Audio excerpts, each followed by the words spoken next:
तो we will start with the basics of science. Notes आप बेटा एंड में आपको मिल जाएंगे, चैप्टर एंड में। साथ साथ में लिखने की जरूरत नहीं है, समझना है आपने। Concentrate on understanding only. तो साइंस का मतलब क्या है? Science is a knowledge. Knowledge तो सारी चीजें होती हैं, लेकिन साइंस इज विच नॉलेज मेरे बच्चों? Systematic knowledge. एक ऑर्डर में चलते हो, तरकीब में चलते हो, तब इसको सिस्टेमैटिक नॉलेज बोलते हैं। विच इज ऑब्टेन्ड थ्रू, जो कैसे मिलती है हमें?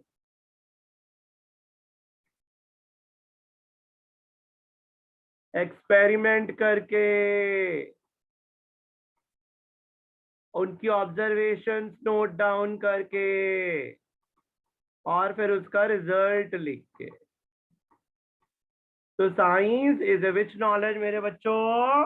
Systematic knowledge which is obtained through experiments, observations and results।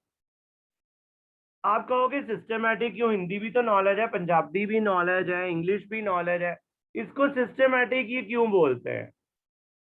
Systematic का मतलब है ऑर्डर वाइज चलना।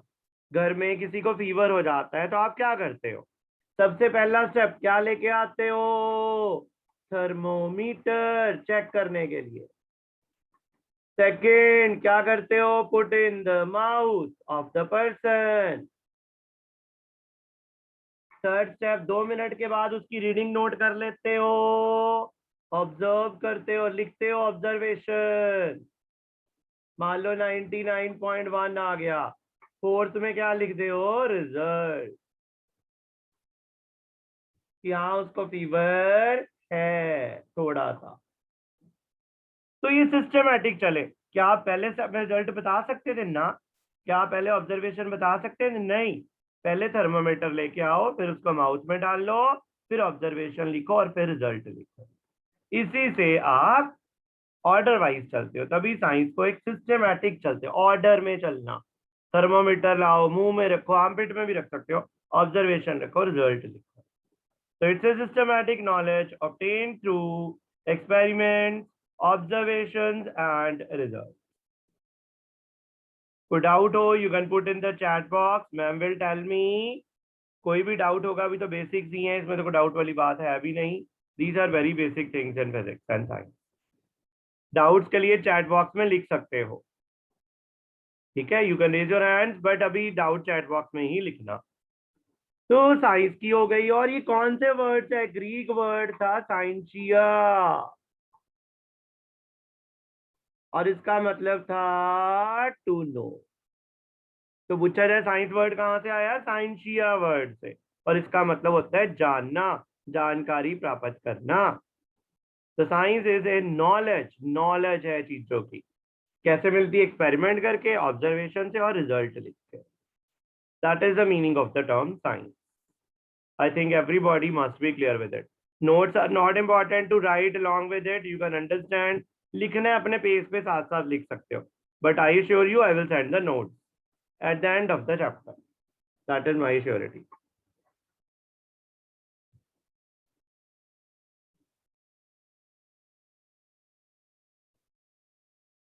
सेकेंड जो टर्म है वो है हमारे सिलेबस की, हमारे किताब की, फिजिक्स। ये भी एक लैटिन वर्ड से बना है। वर्ड कौन सा है? फ्यूजिस। और फ्यूजिस का मतलब होता है नेचर। तो फिजिक्स किसकी स्टडी है बच्चों? नेचर की। तो physics is what? A branch of science. किसकी ब्रांच है बच्चों? Which deals with what? Study of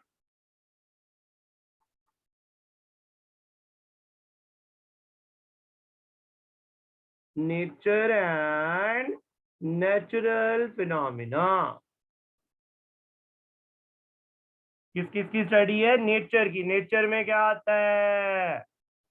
किसके बारे में स्टडी करना? अर्थ के बारे में, सन के बारे में, मून के बारे में। इन सब की स्टडी किस में आती है? नेचर में। और natural phenomena, rising of sun, setting of sun, formation of tide, solar eclipse, lunar eclipse, ये सब नेचुरल फिनोमिना। रेनबो, ठीक है बेटा, सबने पढ़ा है। ये सब किस में आता है मेरे बच्चों? फिजिक्स में। तो physics is a branch of science which deals with what? Study of what and what? Nature and which phenomena? Natural phenomena. मैंने शायद लैटिन वर्ड बोला, it's a Greek word. Excuses is a Greek word. Clear? Any doubts? You can keep on putting your doubts in the chat box. I will answer whenever ma'am tells me. But at the end, चले आगे। Science और physics clear हो गया होगा। अगली term आ गई हमारे पास,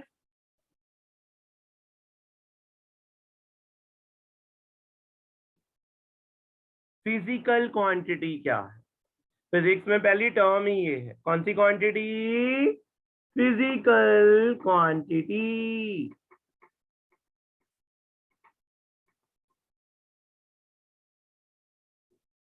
कहते फिजिकल क्वांटिटी मेरे बच्चों वो होती है जिसको आप मेजर कर सकते हो। ए quantity which can be measured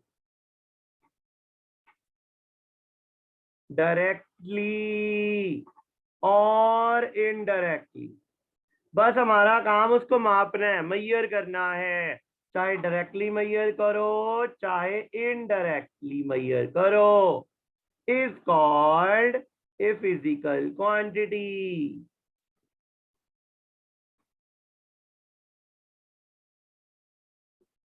ये क्या मतलब हुआ डायरेक्टली और इनडायरेक्टली? अभी समझाता हूँ। सपोज मैं बात करूं मास। आपने बाजार से 2 किलो शुगर लेके आए, तो फटाफट वो 2 किलो के उस पर रखते हैं और 2 kg आंसर आ जाता है। मेजर हो गया मास। अगर आप बाजार से और कुछ खरीदने गए, आप मैंगोस लेके आए 5 kg, फटाफट मेजर हो गए। तो ये तो डायरेक्ट मेजरमेंट, डायरेक्टली मेजर हो रहा है मास। बैलेंस पे रखो, आंसर आ गया। बैलेंस पे रखो, आंसर आ गया। लेकिन अगर कोई कहे आपको मास ऑफ अर्थ निकालना है, मेजर तो करा हुआ है लोगों ने, ये तो डायरेक्टली मेजर हुआ, तो अर्थ का मास कैसे मेजर होगा? It will be measure directly और इनडायरेक्टली बेटा, एक्सपेरिमेंट करके इनडायरेक्ट मेथड से। ये कैसे मेजर किया जाता है? इनडायरेक्टली। Therefore मास कैसी क्वांटिटी हो गई? Physical, because it can be measured directly as well as indirectly.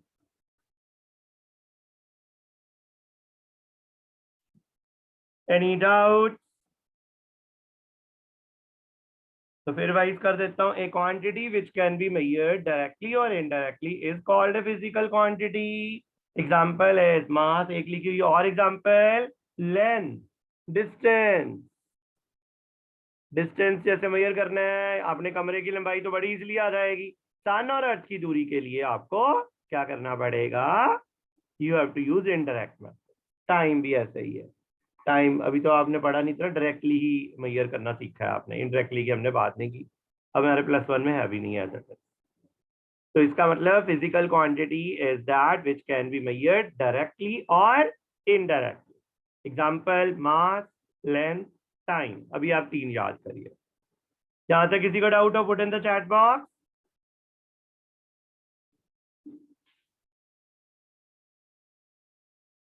Ma'am कोई डाउट तो नहीं है अमन ma'am? No, sir, no. Okay, ma'am. Thank you. Better doubts you can ask. You are free to ask, but we have to put in the chat box. This is the only limitation. Please write one word. Doubt ही लिख दो बस। Question अपने आप ही पता चल जाएगा, हाँ last में डिस्कस हो जाएगा। But you do ask your question. Don't keep on sitting free. अब बारी आई टाइप। किसके टाइप्स मेरे बच्चों? फिजिकल क्वांटिटी के।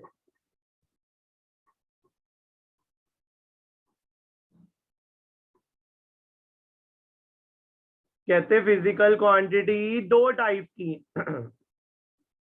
कौन कौन सी मेरे बच्चों? फंडामेंटल और डिराइव। नाम से पता लग रहा है फंडामेंटल जो बेस है, बेसिक है। ड्राइव जो उससे बनी है।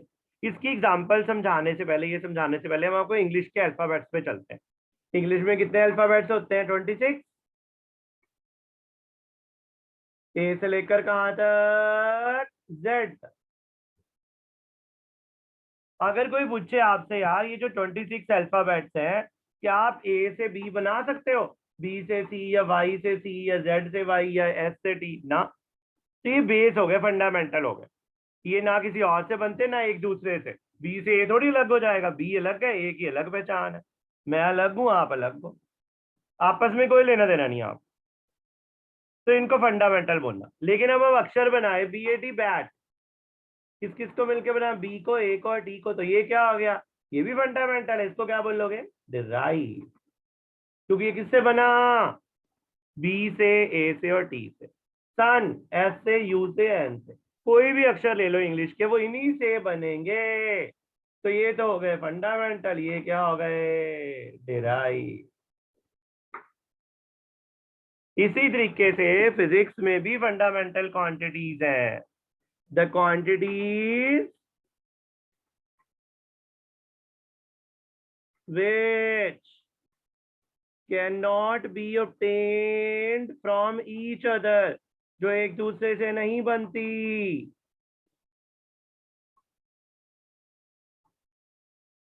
nor from any other quantity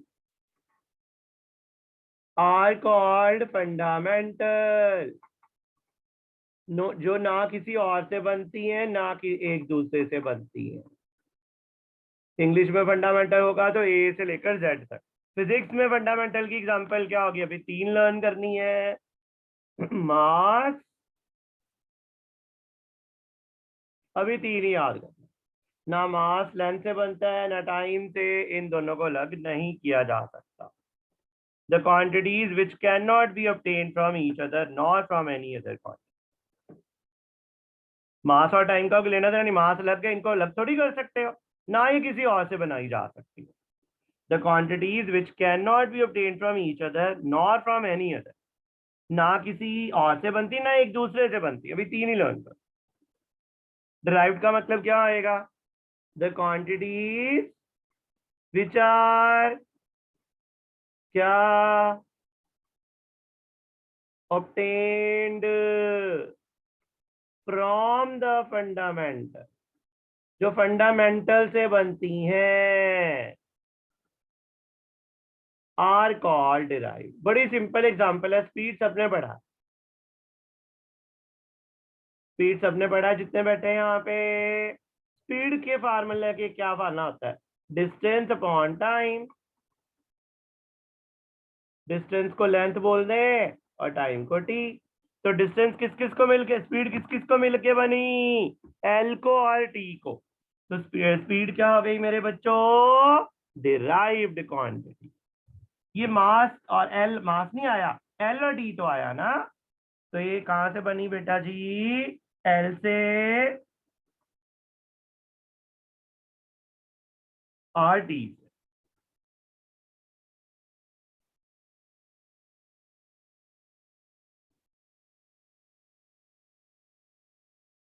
any question? Fundamental जिनका कोई पिछोकड़ नहीं है, वो बेस है। किसी से आई कहां से गई नहीं पता, बस फंडामेंटल। इन्हों का किसी ना कोई लेना देना नहीं, बेस होंगी है। डिराइव्ड जड़ी है ना तो बनती हैं। एक एग्जांपल तो स्पीड है, और एग्जांपल क्या आ सकती है? You can write in the chat box. Please right in the chat box what can be the other example of derived quantity. Ma'am chat box open कर दो।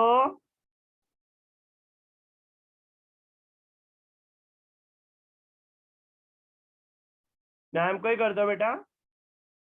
Write the example of derived. You can write the example of derived quantity.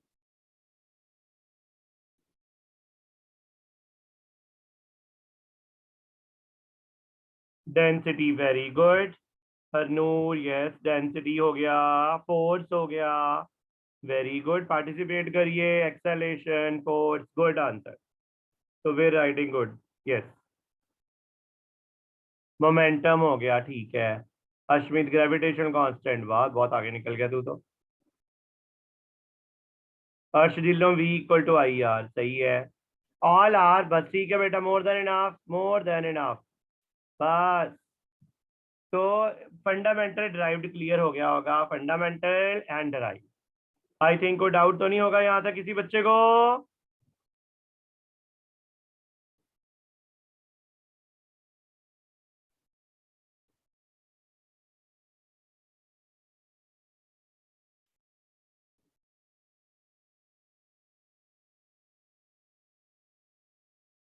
Aman ma'am, chat with everyone बंद कर दो और अपने तक ही रखो अब चैट बॉक्स प्लीज. जी सर जी. Okay ma'am, thank you ma'am. हाँ जी, फंडामेंटल ड्राइव्ड क्लियर हो गया बच्चों. यस. अब हमने बारी करनी है बात किसकी बेटा, मेजरमेंट्स की. अब जब क्वांटिटीज पढ़नी है तो उनको मेजर करना तो बहुत जरूरी है, क्योंकि physics is all about measurement. ऐसा क्यों बोलते हैं कि फिजिक्स इज अबाउट मेजरमेंट? किसी के सामने आपने ने आपके सामने चेस रख दिया ऐसे खेलने के लिए. चेस बताइए आपको, और बोल रहा है इसको चेस को खेलना शुरू करो, आपको सारी इसकी गीटियां वगैरह दे दी. क्या आप सीधा खेलना शुरू कर दोगे चेस? कभी भी नहीं खेल सकते. नो. वाई? क्योंकि आपको पता ही नहीं कि कितने स्टेप कौन चल रहा है, कोई टेढ़ा चल रहा है, कोई तिरछा चल रहा है, कोई इधर जा रहा है, कोई सीधा जा रहा है. इसलिए चेस किसको आती है? जिसको चेस के रूल्स आते हो. उसके बिना कभी नहीं चेस खेल. फुटबॉल तो कोई भी खेल लेगा यार, किक मारनी है, चल भाई तुर पड़ा, 2 मिनट में आ जाती. गिल्ली डंडा कोई भी खेल लेगा, चेस नहीं खेल सकता. ऐसे ही फिजिक्स इतनी सौखी नहीं है. इसको आने के लिए फिजिक्स के लॉ आने चाहिए. जिसको फिजिक्स के लॉ आते होंगे वो ही फिजिक्स सीख सकता है. तो what is very important in physics? Law. जैसे चेस के क्या इंपॉर्टेंट है? रूल्स. फिजिक्स में क्या जरूरी है? लॉ. अगर लॉ नहीं आते होंगे फिजिक्स नहीं आएगी. तो जब भी लॉ पढ़ाऊंगा मैं, कभी भी कहीं भी पढ़ोगे, उसको कमिट टू मेमोरी, याद होना चाहिए हमेशा. तो इसीलिए हम शुरू करते हैं कि लॉज पढ़ने के लिए मेजरमेंट बड़ी जरूरी है भाई. जब न्यूटन ने ग्रेविटेशन वाला लॉ शुरू किया होगा, स्टडी किया होगा न्यूटन का लॉ, तो उसको क्या मेजर करना पड़ा होगा? ग्रेविटेशन वाला लॉ पढ़ने से लिए उसने देखा भी एप्पल नीचे गिर रहा है अर्थ की तरफ, तो पहले उसने देखा होगा कितनी दूरी से गिरा, तो डिस्टेंस मेजर किया होगा. कितना टाइम लगा, टाइम मेजर किया होगा. मास कितना एप्पल का, वो मेजर किया होगा. ये सब मेजर करेगा तभी न्यूटन का लॉ बनता है, वैसे नहीं बन जाता. तो फिजिक्स आने के लिए लॉ जरूरी है. लॉ आने के लिए क्या जरूरी है मेरे भाई? Measurement. Measurement is very important. Measurement होगी तो लॉ आएगा, मेजरमेंट नहीं होगी तो लॉ नहीं आएगा. तो what is important to study physics? Measurement. तो मेजरमेंट करनी बहुत जरूरी है. कैसे करोगे मेजरमेंट? कहते हैं मेजरमेंट करने के लिए आपको एक स्टैंडर्ड रखना पड़ता है. क्या मानना पड़ता है? स्टैंडर्ड. वो स्टैंडर्ड कौन चूज करेगा बाद में बताऊंगा, अभी हम रफ आइडिया लेते हैं. अब अपनी तरफ से स्टैंडर्ड बना लिया. किसी ने कहा यार इस जो लाइन खींची है मैंने, ए बी लाइन है, इसकी लंबाई ढूंढ के दिखाओ. क्या ढूंढ के दिखाओ? इसकी लेंथ. मैं पढ़ा रहा हूं आपको स्टैंडर्ड ऑफ मेजरमेंट. क्या आता है स्टैंडर्ड?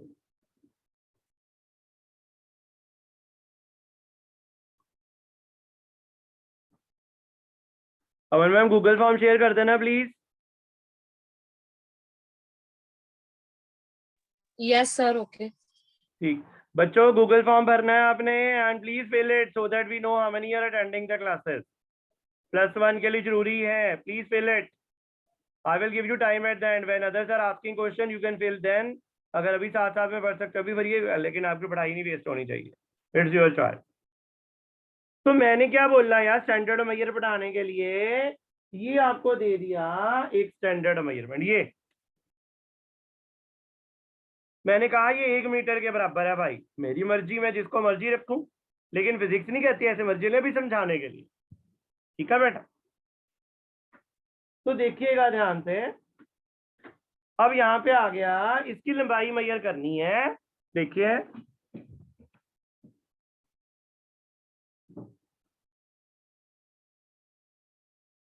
अब देखिए इसकी लंबाई कितनी बार रिपीट हो रहा है यहाँ पे, 1 2 3 4 5 और 6। तो अगर मैं कहूँ ये 1 मीटर के बराबर है, कितनी लंबाई हो गई इसकी, 1 2 3 4 5 6। क्या बोलोगे, what is the length of A B? A B की लंबाई कितनी है मेरे बच्चों, 6 मीटर, क्योंकि आपका ये स्टैंडर्ड 6 बार आया। तो लंबाई कितनी है, 1 2 3 4 5 6। अगर 3 बार आता तो लंबाई होती 3 मीटर, 2 बार आता तो 2 मीटर। तो मैं ऐसे लिखना शुरू कर दिया फिजिक्स में, length of A B equal to, कितनी बार रिपीट हुआ, जो रिपीट हुआ पहले लिख लो 6। स्टैंडर्ड क्या मानना था, 1 मीटर। अगर 3 बार रिपीट होता बच्चों फिर क्या लिखता,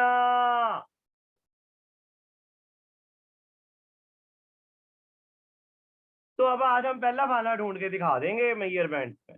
length of A B is equal to 6 metre या 3 मीटर, अगर कोई और होता छोटा बना लो, आपको कंफ्यूजन ना होता। 1 2 एंड 3 CD लिख लो, कंफ्यूज नहीं होना।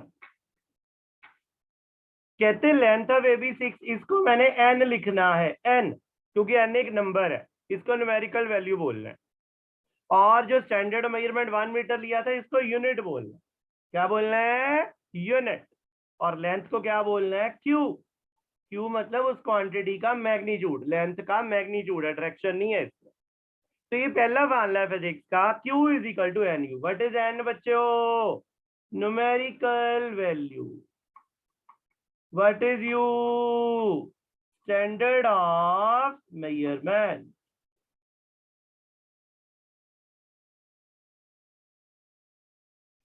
व्हाट इज क्यू,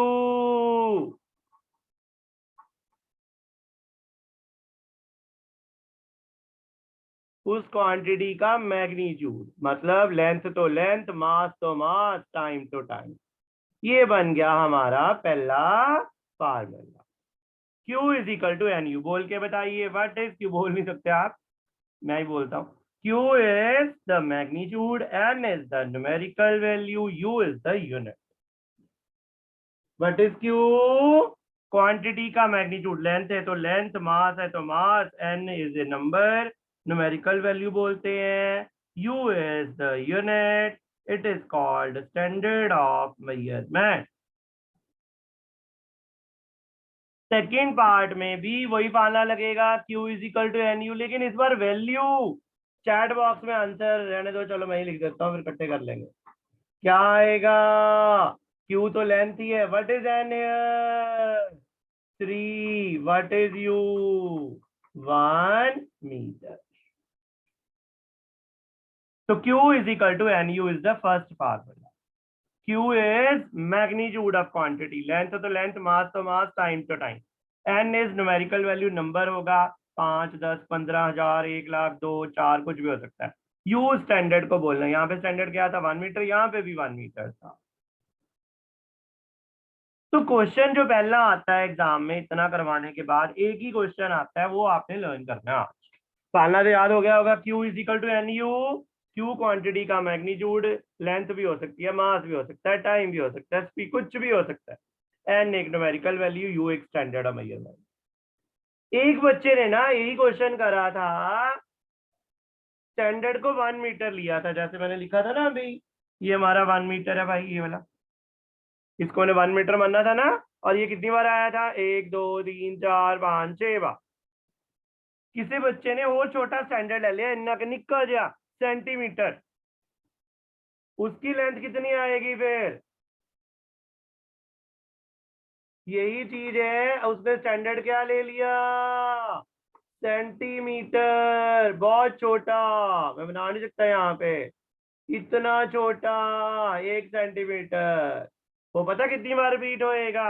6 मीटर है, 600 बार रिपीट हो गया। स्टैंडर्ड था 1 सेंटीमीटर, बताइए 6 मीटर में 600 सेंटीमीटर। अब एन कितना आ रहा है? Q is equal to N U, पालना तो रहना ही रहना है। अब एन आ गया 600, यू आ गया 1 सेंटीमीटर, क्यू क्या रहा? मैग्नीट्यूड। सेम ही रहा ना? इसका मतलब what is the conclusion we can draw? Conclusion क्या निकली? इस चीज की लंबाई थोड़ी बदल गई। एक बच्चे ने स्टैंडर्ड लिया 1 मीटर, उसका आंसर आया 6 मीटर। इसने लिया 1 सेंटीमीटर, उसका आंसर आ गया 600 सेंटीमीटर। एन भी बदल गया। यहाँ पे एन कितना था? 6। यहाँ पे एन कितना हो गया? 600। यहाँ पे यू कितना था? 1 मीटर। यहाँ यू कितना हो गया? 1 सेंटीमीटर। इसका मतलब मेरे बच्चों क्या क्या चेंज हो गया है? What has change? एन 6 की जगह 600, यू 1 मीटर की जगह 1 सेंटीमीटर, लेकिन लंबाई क्या रही? सेम। कंक्लूजन क्या है? चाहे एन बदल जाए, चाहे यू बदल जाए, एन कम हो गया, यू मीटर बढ़ा के सेंटीमीटर? मीटर। एक चीज अगर बढ़ जाती है दूसरी कम हो जाती है, लेकिन मैग्नीट्यूड कभी चेंज नहीं होता। और एग्जांपल ले लो, बड़ा ही सिंपल है ये तो। यही क्वेश्चन आना है 1 मार्क्स का, जितना आज करवाया है 1 या 2 में ये आ सकता है। इन द वाला Q is equal to N U, what will be the Q is equal to N U फार्मूले में what will happen to Q if n comma u changes? अगर n और u बदल जाए तो Q को क्या होगा? आपने क्या बोलना है? जैसे वो एग्जांपल, अगर मास था पहले 2 kg, ग्राम में कितना हो जाएगा? 2 ग्राम, kg की 2000 ग्राम। बोलो n कितने? 2। u कितने? kg। यहाँ n 2000, u क्या? ग्राम। क्या बढ़ गया? 2 बढ़ा कि 2000? तो n बढ़ गया, kg बढ़ा कि ग्राम? u कम हो गया, लेकिन क्वांटिटी का मैग्नीट्यूड q क्या रहा? से अगर n बदलेगा u भी बदलेगा, पक्का बदलेगा, कोई नहीं रोक सकता उसको। n बदलेगा u भी बदलेगा, n घटिया u बढ़ गया, n बड़ा u कम हो गया, क्यों ने नहीं बदलना? मैग्नीट्यूड कितना बदल जू? एक बॉल ना तुसी खेलते पे हैं, एक बच्चे ने kg 14 मास मेजर किया, एक ने ग्राम च, मास थोड़ी बदल जूगा यार। ਤੁਹਾਡੇ ਕਮਰੇ ਦੀ ਲੰਬਾਈ ਹੈ, ਮੈਂ ਮੇਜਰ ਕੀਤੀ ਮੀਟਰ ਚ, ਦੂਜੇ ਬੱਚੇ ਨੇ ਸੈਂਟੀਮੀਟਰ, ਕਮਰੇ ਦੀ ਲੰਬਾਈ ਥੋੜੀ ਬਦਲ ਜੂਗੀ। क्यों ने नहीं बदलना? n और u बदल सकता। दिस इज माई वर्क, मैंने इतना सोचा था, इतना करवा दिया है आपको। Now you can ask your doubt.